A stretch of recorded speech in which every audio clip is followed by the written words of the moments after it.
Computer, add instrumental accompaniment. On to the chorus. Together now. You are my sunshine, my only sunshine. You make me happy when skies are gray. You'll never know, dear, how much I love you. Please don't take my sunshine away.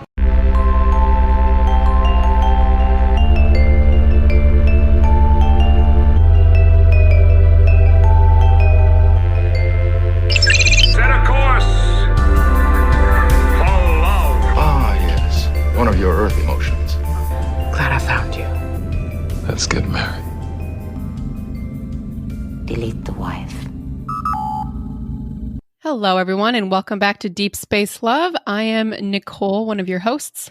And I'm Joe Praska, one of your other hosts. And we're a Trekkie couple exploring love in the final frontier. So thank you for coming back, for returning listeners. And if you are brand new, this is your first episode. It's going to be a great one. Welcome.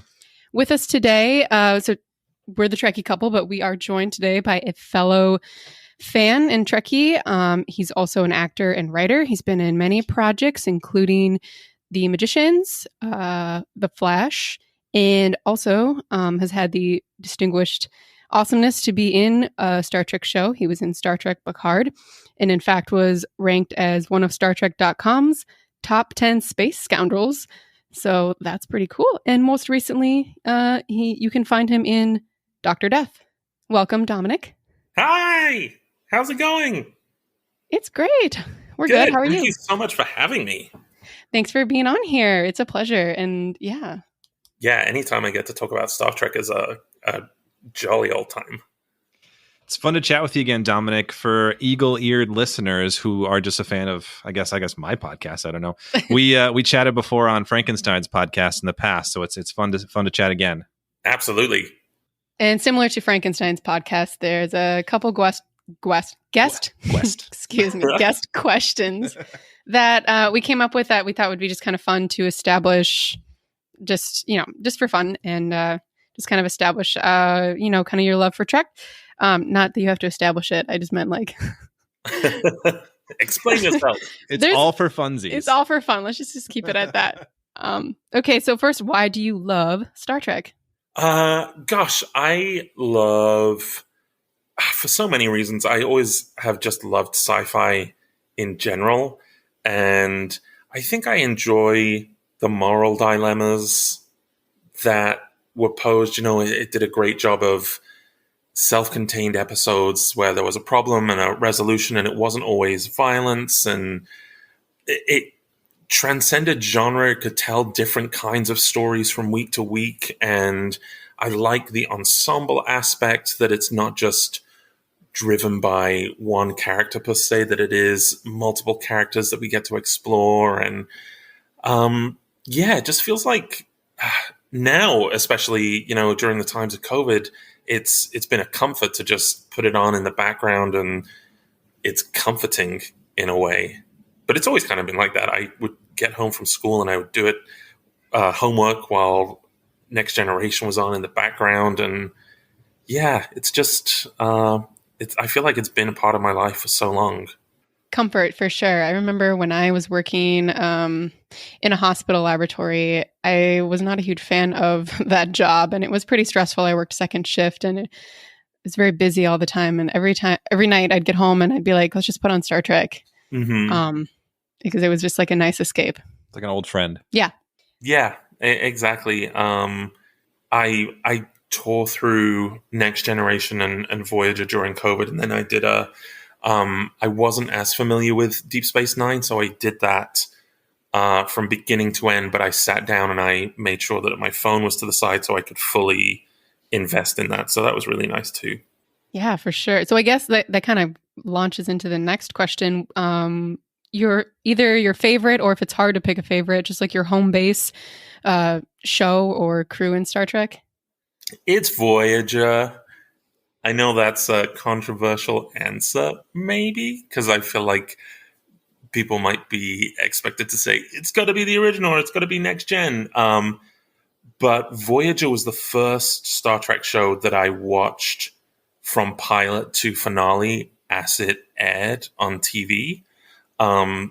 Next Generation was already in repeats and on BBC Two and on Sky One and 5 days a week. And so Voyager, for me, was the first show that felt like appointment TV, where I was like, oh, can't do anything on Monday night at 8 o'clock because that's Voyager. And I would get excited for the cliffhangers where there was a 3-month hiatus and be like, oh, they're going to get off this planet. Just like that. So yeah, it's for me, it's Voyager. And I like the ongoing mission of trying to get home, underneath that as well. So yeah, Voyager's my show. That's awesome. I mean, I feel like you can whatever show, is anyone's home base, but we love Voyager. That's what we're going to talk about today. And the last question for you would be, if you could go on a date with a Star Trek character, and it doesn't have to be romantic if that's not an angle you want to have. It could just be a platonic, like grab a beer, coffee with as friends. But if you could go on a date with a Star Trek character, any of them, who would you choose? I would go on a coffee date with Captain Janeway. There's coffee in that nebula. That's perfect. I think, gosh, I thought about this. You ask these questions, and then for me as an actor, I feel like the lines blur, and I'm like, oh man, I would love to sit down with Kate Mulgrew or Robert Picardo or Patrick Stewart, and the lines get blurred between the character and the actor because I'd want to ask from all points of view, but that was hard for me to choose. Well, it sounded like you were very confident in that answer, so yeah, Captain Janeway. Yeah, great choice. All right, Joe, do you want to give so we mentioned we're going to be talking about a Voyager episode. We are. Before we dive into that, I did kind of want to just mention, so for those listening, if you wanted to check out Dominic, your role in Star Trek Picard, episode 5, Stardust City Reg, and you play Mr. Vup. Can you indulge me in just a small second of geeking out? Yeah, go for it. Will you do the Mr. Vup voice? Oh boy. Oh, I have to readjust how I'm sitting because I have to you gotta prepare. I have to get my voice really deep. Oh, there it is. It's hard to do because I have the prosthetic teeth in as well. Yeah. And so that really changes the way that my mouth and tongue move. Yeah, there we go. That was so cool. Yeah, it was so interesting. The audition process was so fraught for me because I love Star Trek, and so I was hyped up already. And then they didn't tell me what alien race it was going to be, and I was walking around in circles in my living room going, well, if it's a Ferengi, it's going to be very different than if it's a Klingon. And if it's not a Klingon and it's a Cardassian, that's going to be a very different read than if it's a Borg. And it wasn't until I got into the audition room that they were like, oh, you're like this huge new lizard guy, so do whatever you want to do. Yeah, fun times.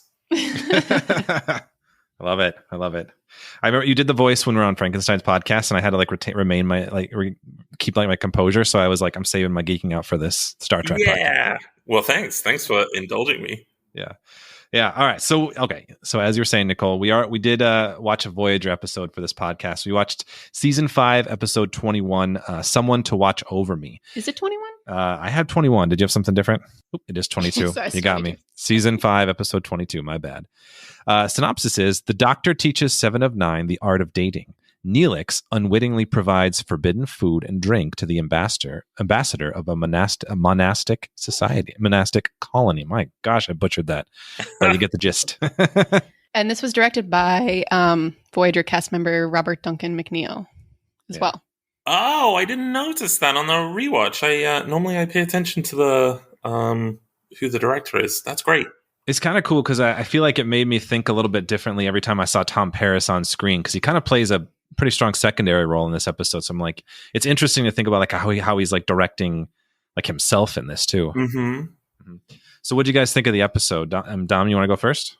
Yeah, I really enjoy this episode. I remember liking it first time through, and anytime I do a rewatch, I always enjoy this, particularly because I am I say very back in the day when I was 14, 15 doing GCSE drama, we studied Pygmalion a lot, which, feeds into this storyline a lot. George Bernard Shaw and Yeah. Eliza Doolittle and Henry Higgins and that kind of relationship. So I remember the first time I saw this episode sort of guffawing me like, haha, they're doing Pygmalion or My Fair Lady, if you're more familiar with that. So yeah, that was interesting. And then I Wikipedia'd it, and I had no idea that Pygmalion was based on Greek myth, and it goes back way further, but we might get to that a little bit later on. But yeah, it's a good, solid episode. What do you think, Nicole? It is probably one of my top favorite episodes of Voyager, and it's just so bittersweet. It's hard not to like it. It's charming, but it is also hilarious and funny. I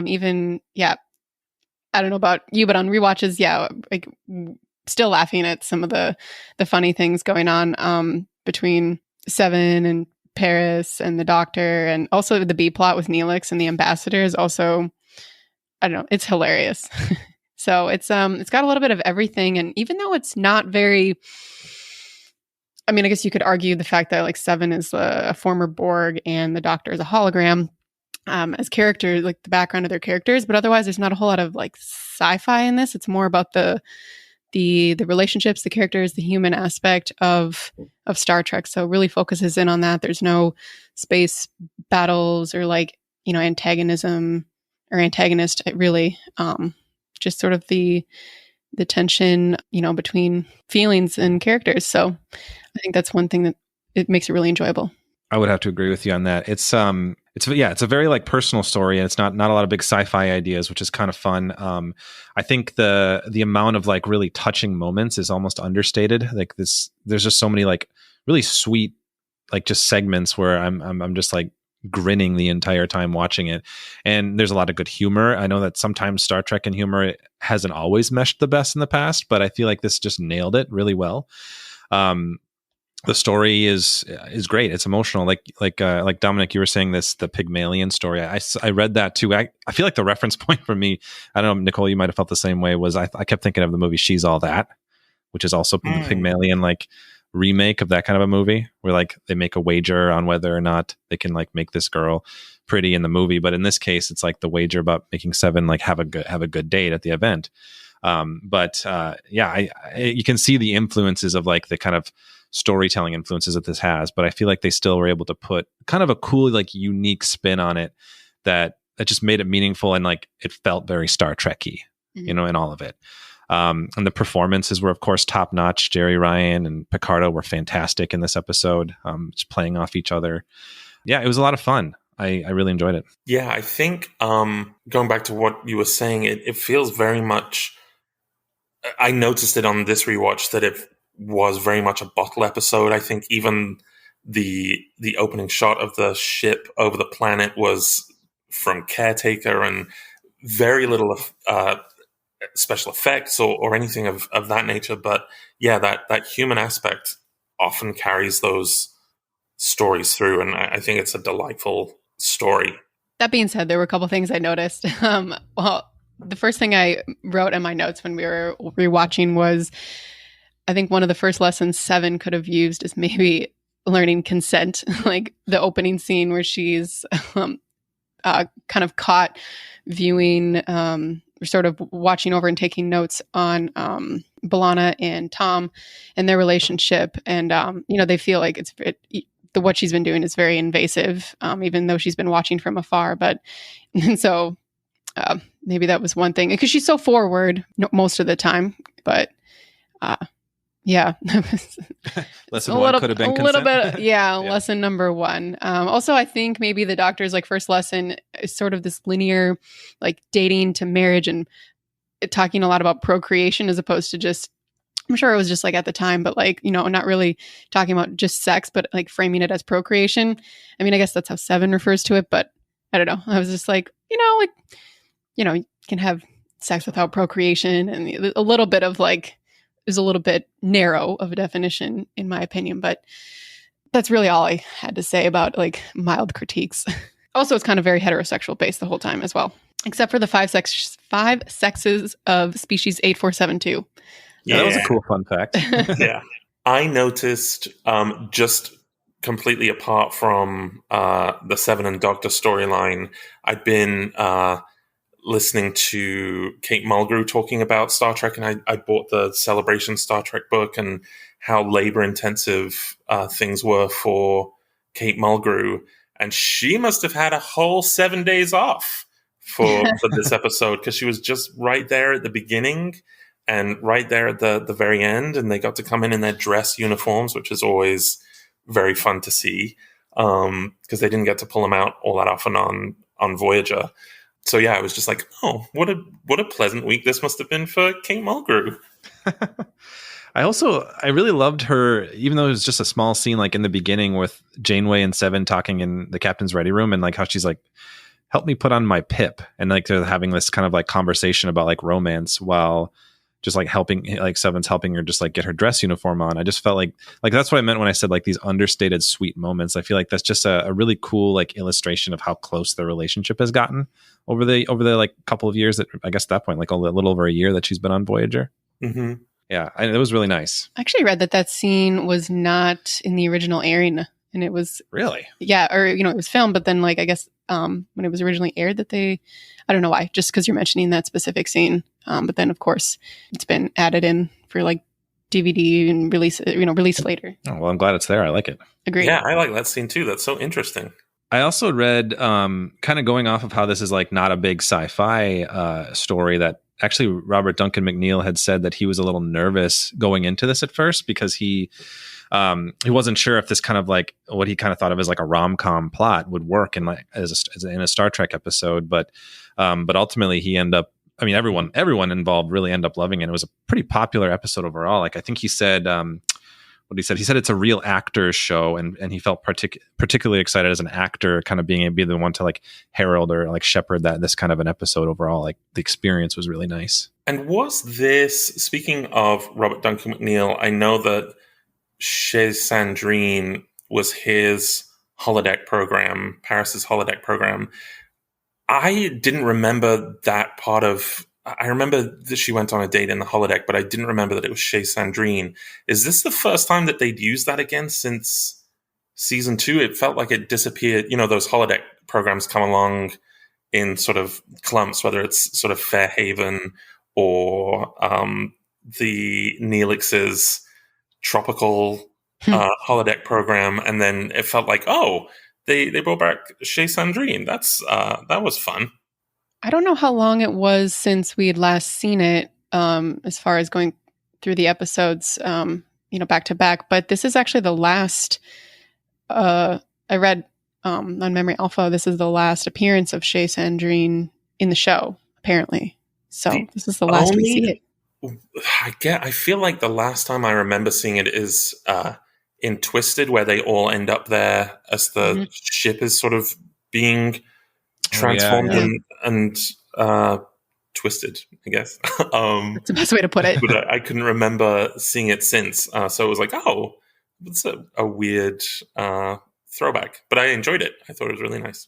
It's a lovely backdrop for the episode, because it's got that, sort of, French sort of romantic vibe going on, I guess. So. And I loved Robert Picardo at the piano, just in earshot and keeping an eye over everything. That was really fun. Yeah, he's so good. I know that he's really musically talented in real life. Like, is he playing the piano, do you guys think? I know that they did some of their own singing, it sounds like, but I'm not sure about the piano playing. I would bet that Picardo was playing, but I don't know. Or at least he knows how to, I'm sure. Oh yeah. Yeah, I don't know, from the acting perspective, a lot of the time in situations like that, you have no noise on set, so you can get the dialogue clear. So it might have been him just pretending, or they might have done a pass first time around where he played, but then they would have had to do clean passes for sound so that they could get all the dialogue clean, so they don't have to ADR afterwards and put recorded lines back into actors' mouths. Oh, that makes sense. So yeah, I would bet that he probably knew how to play it, but they probably had to do that. Interesting. Yeah, it's kind of fun. Those scenes, if you ever do like big party scenes or scenes with a lot of people in the background, they ask all the background actors to sort of mime conversations in silence or cheer or dance. So if you're doing a scene in a dance club, which we did for Dr. Death, you know, you have all these background actors dancing to nothing. And they'll play some music at the beginning to sort of get the beat so that everyone's sort of on a similar beat. And then, everyone is just silent, screaming and dancing and cheering. It's kind of weird and fun. It's fun to think about. It sort of reminds me of that video just shown me this morning of Grease Lightning without the music. Oh, I just saw that. Yeah, it was so weird. Uh-huh. Oh, that's fun. That's fun to think about now that I'm like, when next time I watch like a scene of a movie or a show with like music. So I guess launching into the relationship, unless we have anything else we want to say about. I also wanted to just say, like, how about that "You Are My Sunshine" scene? Oh, well, yeah. So good, right? It's so good. It's so touching. I mean, it's, gosh, my heart breaks for the Doctor. I know we'll talk more, you know, about the relationship and its longevity, or if it could have been something. But yeah, my heart breaks for him. Before we dig into the romance stuff, do you guys have like a favorite moment or a favorite joke or a favorite bit from this episode? I actually think I would say the dance scene between them. I really love the "You Are My Sunshine," but I think, like, I don't know, there's just something about after Chapman's ligament gets torn and he leaves the holodeck, and you know, Seven's feeling pretty bad about what happened, and the Doctor's just like, here, like, let's go over dancing, you know, this is like a lesson we can do.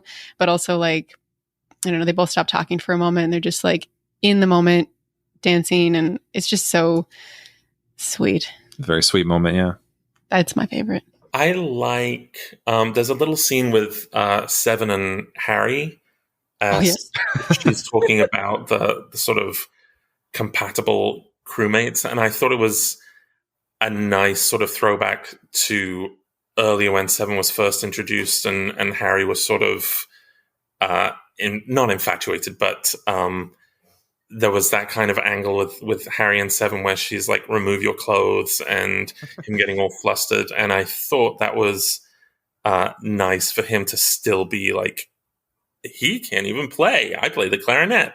That was kind of nice. I enjoyed that bit. Yeah, that was a fun callback. And she's like, you are not on the list. Yeah. I loved so all those scenes are great. There's actually quite a bit of good stuff in this, but I really loved the moment when she's actually asking Chapman out on the first date. I just loved how like aggressively she asked him, like, you will be punctual. like you could tell she's kind of like compensating for her own nervousness, but it just made me laugh. And the fact that he just thought it was like going to be an engineering exercise on the holodeck too, that was just a silly, I don't know, that made me laugh. And she chides him for dropping his tool. Yeah. It's a work hazard. Dominic, I kind of want to ask you, so like on the set of Picard, you worked a little bit with Jerry Ryan, is that correct? I did, yeah. So how does that like go, like now having worked with her, like I guess I don't know how closely you guys worked, but how does that color going back and rewatching like these Voyager episodes for you? Really nicely, actually. You know, sometimes I'm sure you've heard the adage of like never meet your idols. Mm-hmm. But the Star Trek Picard experience was so delightful. I met Jonathan Frakes first, and he stood up and threw his arms open and was like, welcome to the family. And, you know, everyone was so lovely and wanted to be there. And some of the wardrobe folks have been there since TNG and were really excited to be back. And, yeah. And then when I found out that Jerry Ryan was going to be in it, I was like, oh my gosh, I love Voyager so much. And she was, I remember talking to another actor that was on set who wasn't familiar with Star Trek. So she was trying to give sort of the rough breakdown of her journey. And she was saying, and then we found this starship with a bunch of records, and I'd chime in and be like, oh, the Raven. And she'd be like, yes, that's right. And so it was, I was geeking out a little, but still very professional on my part. But she was lovely. She was so, so nice. Everyone was, it sounds so bland and so boring to say, oh, what a wonderful experience. Everyone was so nice, but everyone was so nice. I don't think it's boring. It's actually really nice and wholesome to hear. I love that. Like, I love to hear that like the Star Trek sets are just pleasant places to be. Mm-hmm. Yeah, because you've heard, I mean, we've all heard, and perhaps you've experienced like horror stories of set experiences. And I don't know, yeah, to know that the Star Trek sets in general are pretty positive and like welcoming and awesome. And that, you know, most of the actors are, you know, yeah, I mean, they're not their characters, but they're like, you know, just as cool in real life is awesome. Yeah, I think, you know, everyone, there's such an eclectic group of people and performers. And yeah, it was just a delight. And yeah, I've had those experiences where set is not pleasant at all. And, you know, you sit in the corner and you know your lines and you go to set and you say them and then you go home and the job's just the job. But yeah, Picard was a really, honestly, one of my career highlights for sure. It's so nice to hear. And then, so then I take it that you said like it's just lovely to watch her. I go back and watch the Voyager episodes too, having gotten that little bit of an experience too, huh? Yeah, because I guess if someone's awful, then it sort of colors your perception of their performance on screen. So yeah, I'm so glad that she was so nice. That's so cool to hear. We'll get right to the love story, but I'm going to draw one more thing that I wanted to hear from you. I think you told the story on Frankenstein's podcast, but you had another experience with. I feel like you might have said was it Agents of S.H.I.E.L.D. where you met a Voyager? Was it Roxanne Dawson? I did meet Roxanne Dawson on Agents of S.H.I.E.L.D. and I wasn't expecting to. So that moment took my breath away a little. And it was such a small role, and I'd auditioned for it and it was going to be a different director, and I got to set and a PA came along and was like, "Hey, Dominic, welcome to set. Let me introduce you to your director. This is Roxanne Dawson." And I was like, "Oh, hi." And I didn't say anything about it there in the moment, but at the end of the day, I did say, "Oh, hey, I'm a big Star Trek Voyager fan, and this was delightful, and thank you so much." And again, she was so lovely and so pleasant, and I subsequently auditioned for her for, what did I audition? I can't remember what show I auditioned for her subsequently, but it was maybe 5-6 years later, and she remembered that interaction, and yeah, just lovely, lovely people. It's so nice to hear. I love that. Yeah. Yeah. All right. Sorry, Nicole, I pulled us off topic, but no, that's fine. I love adding. This is definitely, it adds an awesome like coloring to this whole episode. That's what makes podcasts fun, right? Yeah. Yeah. One more little moment, actually, because it's not going to play into like the relationship later. But when towards the end of the episode, when the Cotty ambassador, they're in sick bay because he like passed out from drinking too much, and Seven's in there as well, and he's like, "Assimilate me." It's hard not to laugh at that. Yeah, 7 of mine. Oh my god. Oh yeah, that's cheesy. A fun line. Again, that B plot was kind of a fun like counter to like the main story between the Doctor and Seven. Yeah, I liked how both of the B plots were almost things that you would normally see as B plots sometimes. So, or both of the plots, I mean, were sometimes things you might see as both B plots in other episodes. So it's kind of nice to see those two paired. Like they were both very human character driven stories. So it was fun. Yeah. Okay, now we can launch into the relationship. Well, before we start, I guess in previous episodes, I'd mentioned this is actually the episode after we'd watched it. This is why I even mentioned to Joe that we should start talking about love in Star Trek, like in a podcast format, because this one stuck with me. Like the next day, I think I was driving into work and I was thinking about this relationship, or rather, I guess what could have been, or whatever you want to say. And I was like, this would be so fun to dive into. And I was like, what about like other, all the other romance plots in Trek, since it's such a human-based story, and love and romance is a huge part of the human experience. And yeah, so this was sort of the catalyst episode for starting this podcast to begin with. So I'm really excited we're going over it. Yeah. I remember that you brought that up. You're like, we should start a Star Trek podcast. I was like, okay, let's do it.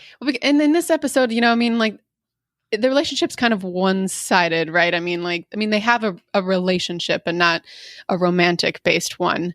Although that is kind of where the doctor in this episode seems to want to, thinks that he wants to take it there, while they're going over and he's teaching Seven about romance and everything and how to get a date and I guess how to keep a date, because I don't think it's very hard for her to get a date necessarily, but to keep a date, which is really like the bet that him and Paris have about it. And whether or not it's, I don't know, I would still consider it a relationship, even though it doesn't ever pan out, which I think is ideal. I don't think that it would have worked. And reading through Memory Alpha trivia, the writers agreed that it was not going to be like a romance plot that was going to continue. But I think that makes it all the more special for what it is. And yeah, it's really cool. Like kind of in the middle of the episode, I think kind of during the dance scene, I noted like just how comfortable they are with each other. Because Seven is very, it's funny to characterize her as nervous, but I think that you mentioned that earlier, but I think it's correct in that she is feeling nervousness and sort of this high pressure to perform and make these things work, because she, kind of struggles with these more human interactions after having been a part of the collective, and she's still working through that. But they're very comfortable with each other. He's like, you can't tear my ligaments. I don't have any ligaments to tear. And like when they're singing together, like it feels really natural. And so it's easy to see why the doctor starts feeling the way that he does. And also I think later talking about Seven and emotions, when she learns about the bet during the reception, like it's clear she's mad. And so that's really, we don't see her very angry a lot of the time during Voyager. So I think that really says something to how much, even though she's not viewing their doctor as a romantic partner, how much she cares about their relationship, that she was mad that he seemed to have taken advantage, from her perspective, he had taken advantage of their relationship and what they were doing with the lessons. Yeah, I think it's interesting, this storyline, and I think Paris even says it himself. It's the blind leading the blind, because if you think about it, the Doctor's only been active and alive for 5 years, and he had I think it was in season 3, he had the family that he created in the holodeck, but he hasn't really experienced love long term or anything to be able to give lessons on how someone should love and act and date. So it really is the blind leading the blind. And I think there's something so innocent about that, that they are kind of both these, non-human characters like Data and Odo, who need to learn about humanity, and they're the ones that are going through this experience, which I really enjoyed. And I don't know, thinking about it, I think the optics of, because it's Robert Picardo and he's so much older than Jerry Ryan, I think if the Doctor was a younger Avatar, that it might be more palatable, and I really hope they end up together. But because of that age difference, even though he's a hologram and only 5 years old, there's something that's like, oh no, he's a teacher and don't do it. But it's still so sweet. Does that make sense? Am I going off on a tangent? No, absolutely. You're perfectly encapsulating like a lot of the things that I have thought about this episode as well. The age difference, particularly, it's really between the actors, because like you said, like in character, how would you really, again, the avatar that is the hologram of the Doctor is, that age compared to what is supposed to be Seven of Nine's human age. But really, she's only been, I guess she was assimilated when she was 7, approximately. So, they're both, I'm not, you mentioned the blind leading the blind, almost like two children trying to like explain and like learn about romance and dating from each other in a way. Yeah. So, but even though, you didn't want it to continue and that it shouldn't have, and like you kind of agree with the ending, again, I can't help feeling, again, like it's so bittersweet and like your heart still breaks, even though you're like, I know this is how it has to end, but it is just so sweet. Like their relationship, we just keep saying sweet, but that's just the best way to describe it. Charming too, I guess. And like you all said, like they both haven't really had their experiences with with romance before. And I think that's also what makes this episode so interesting though. Like Star Trek has had a history of having these great characters who are outsiders to like humanity, and they view humanity through this outside perspective, and they give us these different lenses with which to look at things that we would kind of take for granted as the norm, just like something simple like dating conventions, or the conventions of like a first date, or what that looks like. And we see that kind of with the Doctor presenting that in such almost like a clinical fashion with like a slideshow, or like his lesson plans. Like it's very by the book, rather than what some might say dating has to become like flow naturally in some sense. And there's a really cool moment between the Doctor and Seven, I think in Chez Sandrine, where they kind of just share a moment about how they think some of the conventions of how you talk on a date is just silly. And then I think Seven says, that's why I appreciate you, because you're to the point. You make your point. We don't have to dance around these like small talk or anything like that. So like the fact that they're inexperienced is one thing that they're trying to learn about it, but also the fact that they're outsiders and can kind of view the weirdness that it all is in general. Like it's like, yeah, it is kind of a goofy thing that we do all this like kind of like this ritual and this dance around the fact to kind of make a first date happen. Shall we dive into our rating system? Yeah, we can probably move on into that. Yeah. Sure. So Dominic, I think I sent you our rating system. I hope I like question myself if I explain it in a way that makes sense. But I questioned whether you did. You question always, but I can. We can re-explain it, of course. Hold on, I'm trying to. Yes, re-explain. I had it this morning, and I was like, "Oh no, here it is. I've got it. I wanted to mix two of them, but we'll talk about that." Okay. Oh, good. Okay, so I kind of explained it well then. Awesome. I love it. All right. So for those listening, we have like a 5-point patented rating system in which we sort of judge the romance in question in the episode or episodes that we're talking about. Starting at the lowest is a red alert, which means not so good. Yellow alert, slightly better, but still kind of a lot of red flags. Fascinating is something that we like. There's not enough of it. It's not terrible. It's not great, but we're interested. Fully functional means it's a pretty good relationship that we think will be positive with some good elements. And then of course the top of the scale is resistance is futile, which just means just too hot to handle. So I think I have something in mind, and Dominic, sounds like you have something in mind. Nicole, do you have something in mind? Yeah, I mean, I wrote it down last night. Well, do you want to start? Okay, sure. Ladies first, I guess. Ladies first. I went with fascinating. Fascinating. I feel like it was a pretty easy, straightforward, fascinating, because it really just bridges. I think I kind of explained it like a moment ago, and saying that I know that it was not ideal for a long-term relationship or like to see it go anywhere, but also I feel like it wasn't like a bad toxic thing. Like no one was being, I mean, I guess there was a little bit of the not manipulation, but I think she felt manipulated by the bet. But I think as the audience, we know that definitely wasn't the intention. Also, he apologizes and she accepts. And I think that was like smoothed over. So I'm willing to kind of not really make that a part of my rating. But yeah, it literally, it was fascinating. Again, we're talking about two characters who constantly are struggling or striving to understand humans and be human themselves. So I think it's very interesting that they both, had this episode played out, and the Doctor, kind of found these feelings, but then didn't necessarily act on them, even though when he asked Tom Paris's advice, and Paris was just like, oh, you got to just tell them. I think it was probably best that the Doctor kind of just kept his thoughts to himself this time. And like she pointed out, he was like, oh, I think we've grown closer over the past few days, and, we're more than colleagues. And she's like, yeah, we're friends. So she kind of established that, yeah, you're more than just the doctor, the person who like checks my nanoprobes and everything. Like, like, yeah, like they definitely have a relationship. And I think friendship is ideal at that. But yeah, what happened in this episode, kind of the entertaining of like a romance, was interesting and fascinating.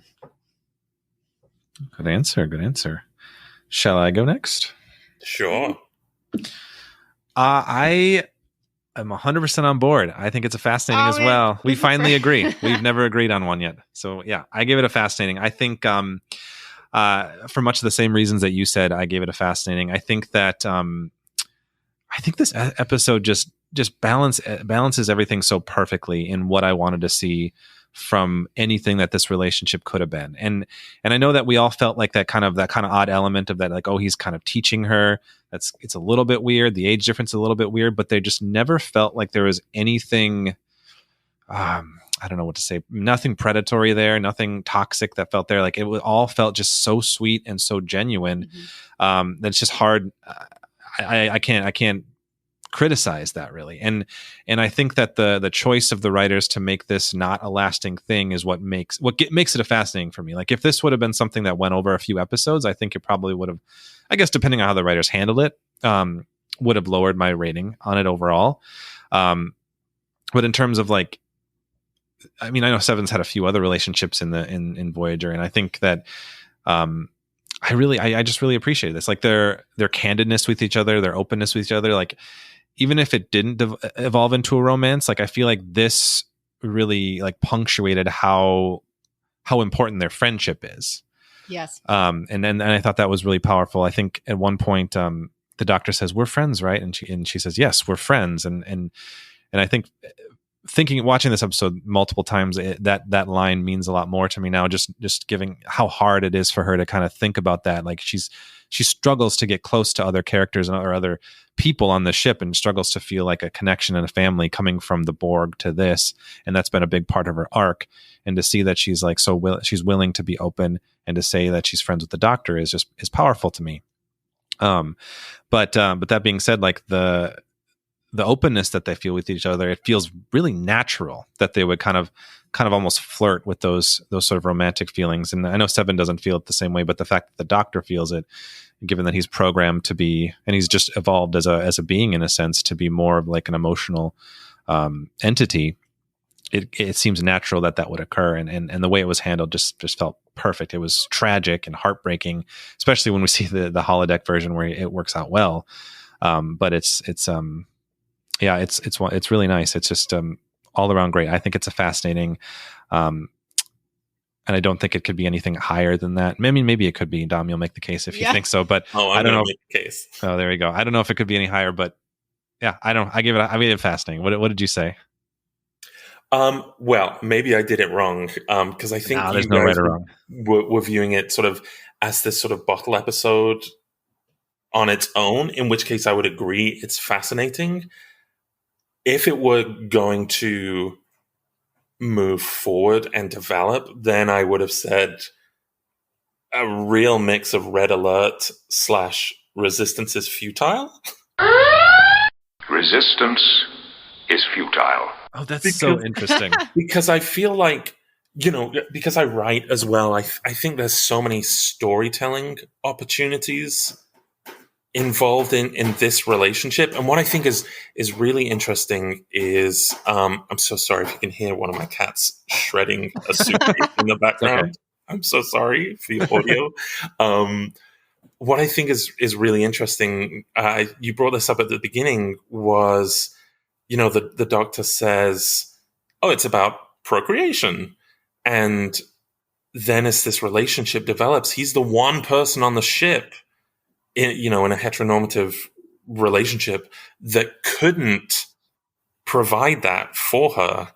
Not that he has to provide. I phrased that horribly, but he made it about procreation, but he's not physically capable of that, and then he develops feelings, I guess, without that consideration down the line, and Seven exploring her humanity and what it means to be human, developing a relationship with someone that's not human, it feels so interesting to me. It feels so wrong again because we mentioned, that age difference. But I think like, oh man, if that Hollow avatar was Julian Bashir, then I'd be like, oh yeah, this could work. They could figure something out. And there's something so interesting in watching characters want something, but they can never really get it or be happy or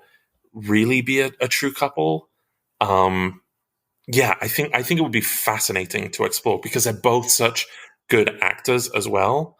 So yeah, for me, it's Red Alert and Resistance is Futile. But for the purpose of just this one bottle episode, yes, it's fascinating.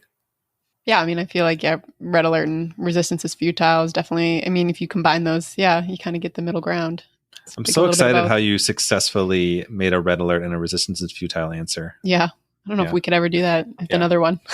Yeah, it's just, I think, if it had gone on longer, because there are fun episodes with them together where the Doctor goes into Seven's body, and if they'd have been in a relationship of some sort at that time, the things that could have sprung up out of that, I think that there's a lot of territory to explore, and I understand why the writers didn't do it. But it would have been a fun alternate timeline universe peek at things. Maybe in the mirror universe, there's stuff going on. Oh yeah, if we ever would have gotten a Voyager mirror universe, that would have been great. Yeah, interesting. Yeah, I think even the way you're describing it, I would have probably enjoyed this as a more of an arc than the Chakotay Seven relationship. I didn't always love that. Me too. Yeah. Or even Harry Kim, I think, would have been an interesting investigation if they'd have delved into that a little more, or even if in this episode, again, from an acting point of view, the adage is that you don't give big series regular storylines to guest stars, but with Chapman, that's a really nice guest star role, and I wonder what would have happened if Seven had decided that Harry was a candidate and what that would have brought up. I think that would have been an interesting angle too if it was Harry instead of Chapman on that date. Yeah, that could have been really interesting, actually. Yeah, and then you have that dynamic then with the Doctor, and then because Paris and Kim are friends, how that would have played out if Paris could have been like, just throw the date, just do something wrong, make something go wrong, and then Harry is torn between wanting to please his friend and wanting to have a nice date with Seven. I think that could have been fun. But who knows? Mirror universe. Yeah. Yeah. A comic book someday could do it, maybe. Yeah. Yeah. Yeah, that's interesting. It's also kind of interesting to note, I think Nicole, you brought it up that there's like a sort of a heteronormative element to it where it's only like men explored as another option for her. And I think, and I'm going to say spoilers for Picard. At the end of Picard, there was like a little tease that there might have been a relationship developing between Seven and Raffi, that character. Yeah. So that there's some added dimension to the character that we're seeing now, and it's probably just because writers are able to do more things like that now in storytelling than they were maybe allowed to get through then. But it would have been nice if we could have seen less of a blanket, like, oh, which men would you want to date? Mm-hmm. Yeah. Yeah. And I think that's something that's very of the time. Yeah. The 90s and network TV, and that's what's safe and acceptable. But also from a character point of view, if she's learning her humanity and she's still so new to all of this, that I guess in the future it not necessarily would be the norm, but that she hasn't explored or she hasn't really thought about the alternatives at that point. So in Picard, when she's exploring with Raffi, I think that's totally feasible and not out of character. I'd seen some chat room forums saying like, that's ridiculous because on the show she was with Chakotay. But people grow and they develop and they change. Yeah, that's a great point. Yeah, I like that. I'm excited to see where they take her character in the next season. Oh, yeah, me too. One nice thing throughout this episode was how how Paris was never fooled by the doctor. Like he just calls him out immediately. He's like, you're developing feelings for her. You're feeling that. And the doctor doesn't really, he does try to deny it at first. But then later on, he's like, yeah, okay. I guess not really. Cause even at the very end, he's like, he's like, hypothetically, if someone had feelings for someone and Paris is like, just tell her. Yeah. Yeah. Cut the shit. Yeah. Yeah. I love that. There was a small moment at the reception. It wasn't a small moment. It was a small thought I had. At first, I wasn't sure if, he's walking around with her there, and she's kind of making jokes and, I don't know, like it felt almost like the doctor was like showing her off at first. And like, I had this little like feeling, I was like, whoa, that's not great. But I think what was really happening there was that the doctor was just really proud and he wants people to see the 7 that he knows, because as they pointed out earlier, especially when she's contemplating, who to attempt to go on a date with, there's someone, is talking about how intimidating 7 is for a lot of people, especially a lot of the other males on the crew. And I think it was just this really nice way of the doctor trying to demonstrate like, 7's not, there's more dimensions to 7 than what everyone else sees.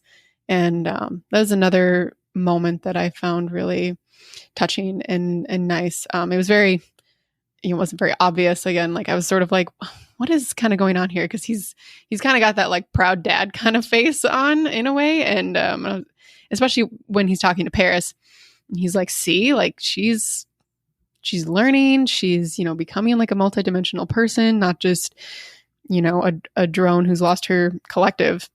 So anyway, I thought that was really nice, because at first I was not sure about it, because at first it looked like he was showing her off, and then I was like, no, I think it's just he's like really happy that with the growth that she's had, and he wants people to know that she's more than what they see on the surface.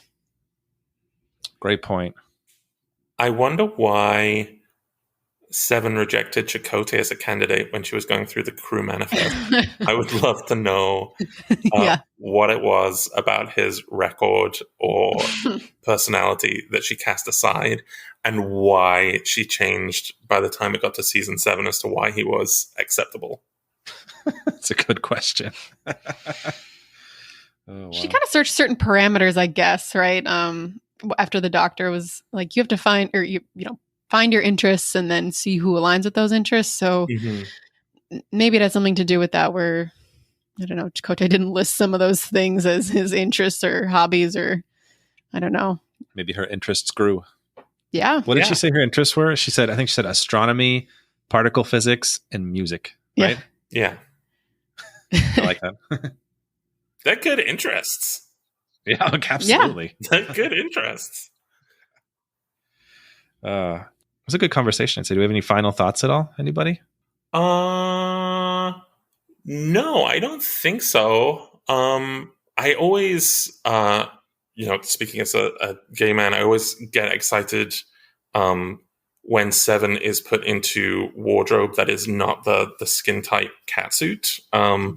So in Chez Sandrine, it's always nice to see, or when her hair is let down and put in a different hairstyle, I always think like, oh, that's nice. And I know, Jerry was talking about it in Picard, that she was just so excited to just be in casual clothing, and just to be free and to be able to move and breathe. So I'm always like, oh, that's good. They put her in different clothes. Yeah, no, it was a sweet dress, and her hair did look awesome down. She was pretty. I mean, she is pretty all the time, but Oh, I love her gift. That was like my one last thing.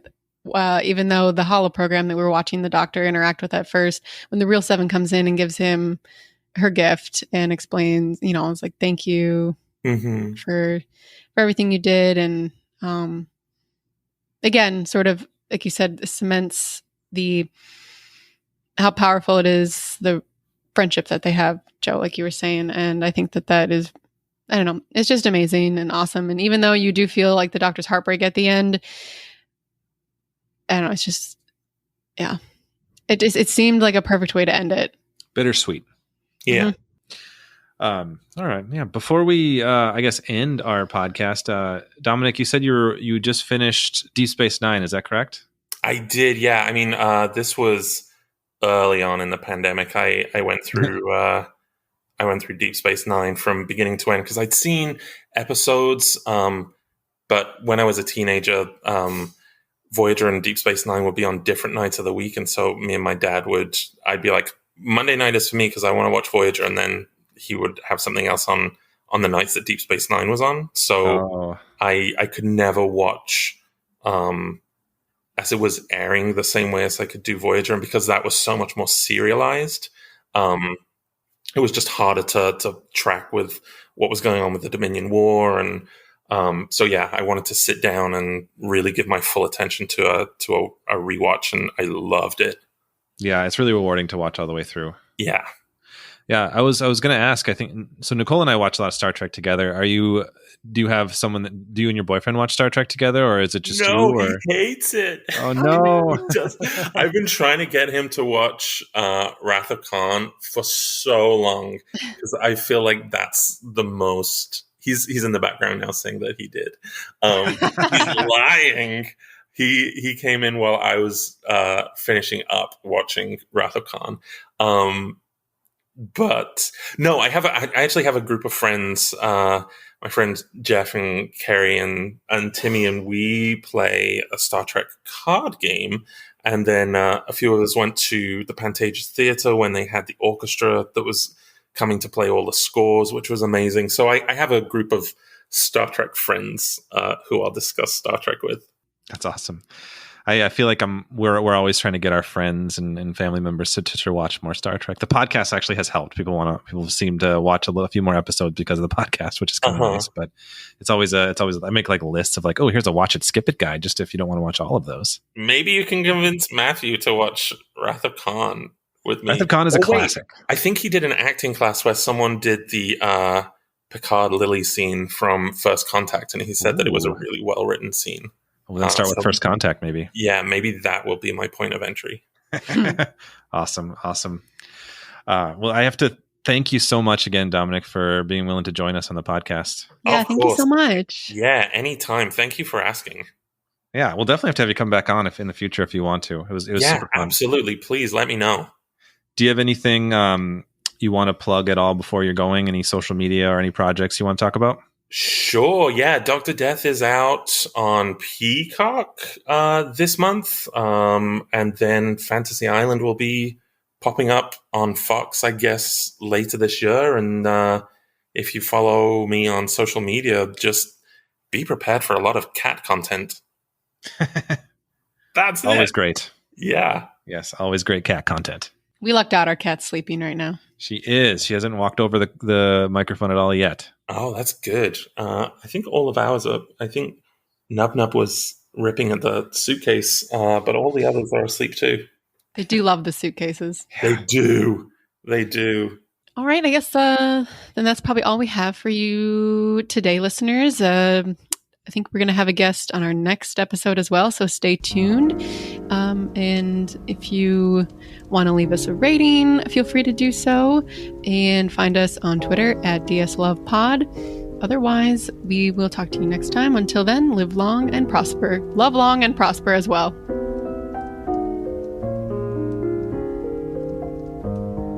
Won't you tell her, please, to put on some speed?